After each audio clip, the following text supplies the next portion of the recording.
I think it's quite alarming being on the road, on London's congested roads, with being behind a truck or another bus that is emitting diesel, or a taxi emitting diesel, that we're constantly breathing pollution constantly. And I mean, how many bus drivers have had cancer because of it? We don't know. There's no statistics, there's no surveys, nothing has been done with bus workers, and it's quite shocking that that it could be done to prevent any illnesses. I've always been conscious about air pollution, and we've many times raised it with our employers about air pollution, but there seems to be a lack of interest of air pollution with bus workers.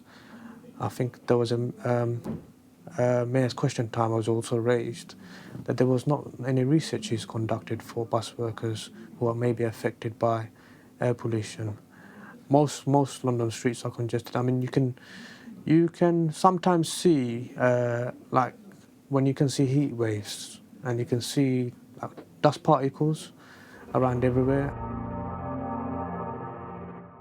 You can't see pollution, obviously, but I think what would be important is to have every bus, not every bus, but every other bus, to be fitted with a monitor to monitor air pollution, so we can see how much pollution has been dragged into the buses.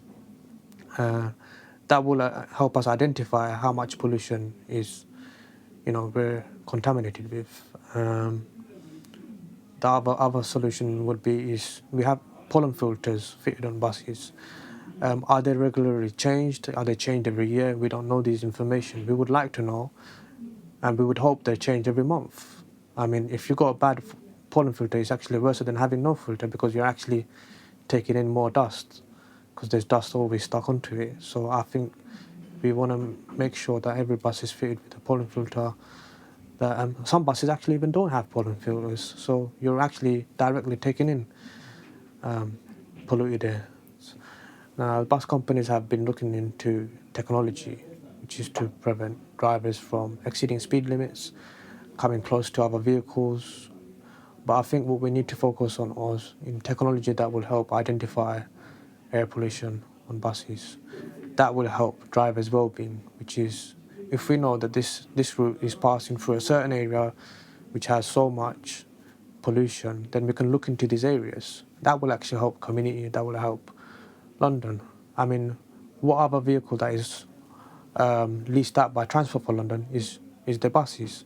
These buses could be used to monitor air pollution across London, and also help the bus worker have a healthy lifestyle.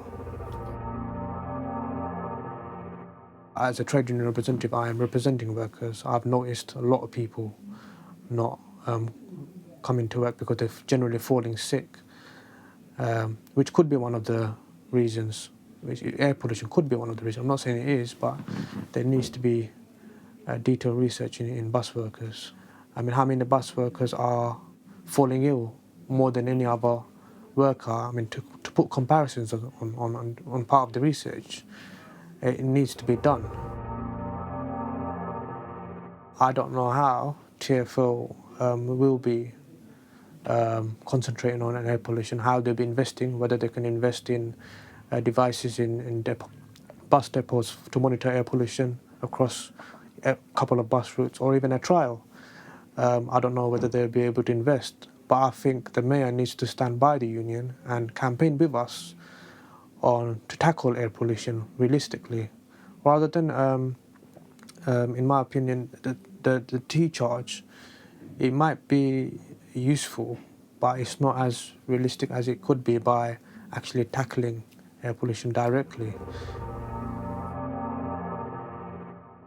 We're driving a bus. We work 12 hours a day sometimes, and we only have 40 minutes break. So our job, we're managing traffic, cyclists, pedestrians, larger vehicles, vulnerable road users, and constantly under the pressure to meet time targets. And we're also ensuring that London's roads are kept safe.